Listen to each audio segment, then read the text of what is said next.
మరి మీకు ఇంకా ఉమ్? పాతది క్లియర్ అవ్వలేదా మరి మీకు ఇంకా? పాత అవి అవ్వలా ఇంకా ఇంకా 1 year ఉంది. పోనీ తీసుకుని మరి అది కట్టేసుకోండి పోనీ.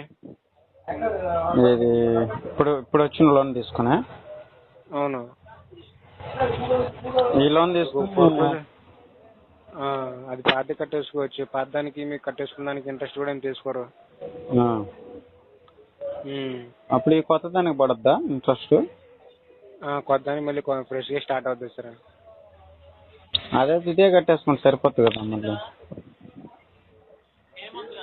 ఇది కట్టేసుకుంటారా? అంటే ఇప్పుడు అది ఎలాగో 1 year కదా సార్ ఉంది. మళ్ళీ మీకు 3 lakhs వరకు వచ్చింది ఎలిజిబిలిటీ. ఎంత వచ్చింది?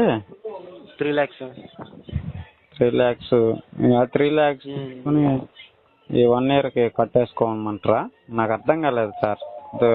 మామూలుగా ఇప్పుడు పాతది ఒక 1 year ఉందన్నారు కదండి. ఉంది. ఇది తీసుకోండి, పాతది కట్టేసుకోండి. మీకు పాత దానికి వడ్డీ కూడా ఏం తీసుకోరు ఇంకా. ఇది మళ్ళీ కొత్తగా ఫ్రెష్ స్టార్ట్ అవుద్ది. దీనికి కట్టుకొని సార్ ఇంకా నెల చిన్నగా అంటున్నా. అప్పుడు ఎంత పడుతుంది దీనికి ఈఎంఐ? నాకు ఇప్పుడు ప్రజెంట్ నేను కట్టేది 12,500 చిల్లర కడుతున్నా. ఎన్ని నెలలు? 48 నెలలా? ఇది మీకు 48 నెలలే 11,804 రూపాయలు. 11,800? ఇంట్రెస్ట్? అవును సార్. ఇంట్రెస్ట్ రూపాయన్నారండి. రూపాయన్నర. 11% చేయలేరా? 11% రాదు.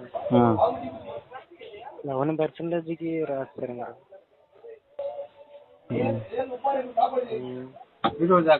సరే సరే ఏమంటారు మరి? సరే సరే ఏదో నాకేం అర్థం కావట్లేదు. వడ్డీలు పడిపోతాయి. మళ్ళీ ఇది తీసుకుని అది క్లియర్ అవద్దు కట్టుకుని ఇది తీసుకుని అది కట్టాలా లేకపోతే ఏందనేది అర్థం కావట్లేదు నాకు.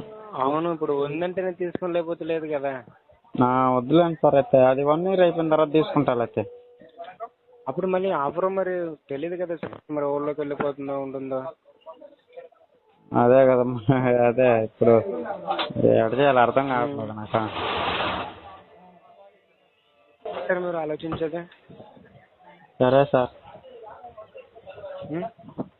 సరే ఆలోచించుకొని చెప్తాలైతే.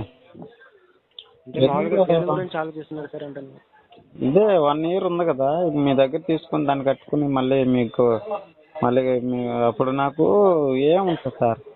1 year ఉంది. 12 నెలలకి 12,500 తీసేస్తే ఎంత ఉంటుంది? ఇంకా 1.5 లక్ష ఉంటుంది. 1.5 లక్షకి మళ్ళీ 1.5 లక్ష మళ్ళీ ఎన్ని నెలలు పడద్దు అప్పుడు? ఏది పాతదా? మీకు ఈఎంఐలు ఇది 48 నెలలు సార్. 1 లక్ష తీసుకుని 48 నెలలకి 10,000 లెక్కన 11,000 లెక్కన కట్టాలి మళ్ళీ. 1,00,000 రూపాయలు తీసుకున్నా మీ దగ్గర ఇప్పుడు 3 లక్షలు ఇస్తారు కదా. అవునా? 1.5 లక్ష నేను మీకు కట్టేస్తాను మళ్ళీ. ఇప్పుడు అది 1 year. ఓకే. మళ్ళీ 1.5 లక్ష నాకు ఉంటుంది కదా. అవునా? ఇప్పుడు ఆ 1.5 లక్ష కోసం నేను మళ్ళీ మీకు 48 నెలలు కట్టొద్దా? అవును, కాకపోతే మరి మీకు మధ్యలో ఉందంటే కట్టేసుకోవచ్చు అమౌంట్. ఇంకా మధ్యలో ఏడొస్తుంది సార్. మళ్ళీ మీలాంటి వాళ్ళు మళ్ళీ ఫోన్ చేయాలి మధ్యలో ఇవ్వటానికి. మొన్న ఆయన ఇచ్చేటప్పుడు కూడా అదే ఇప్పుడు మధ్యలో అమౌంట్ వస్తుంది, మధ్యలో కట్టేసుకుని వస్తే అని చెప్పాడు మీలాగే.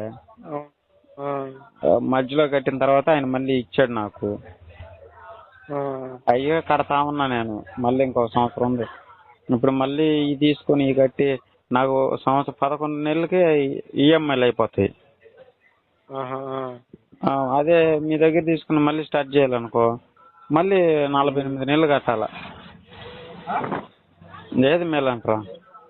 11 నెలలు 12 నెలలు కట్టుకునేదే మేలు నాకు తెలిసి. మళ్ళీ 48 నెలలు నేను ఆడకట్టాను సార్. మరి మధ్యలో అమౌంట్ అడ్జస్ట్ అయితే కట్టుకోవడానికి మరి ఆప్షన్ ఏం లేదా? నాకు యాడ్ నుంచి వస్తాయి సార్. మళ్ళీ మీలాంటి వాళ్ళు ఎవరో ఒకరు ఫోన్ చేయాల్సిందే నాకు. సరే సార్. సరే మరి అయితే. ఇది అయిపోయిన తర్వాత చూద్దాంలే. 1 ఇయర్ ఉంది.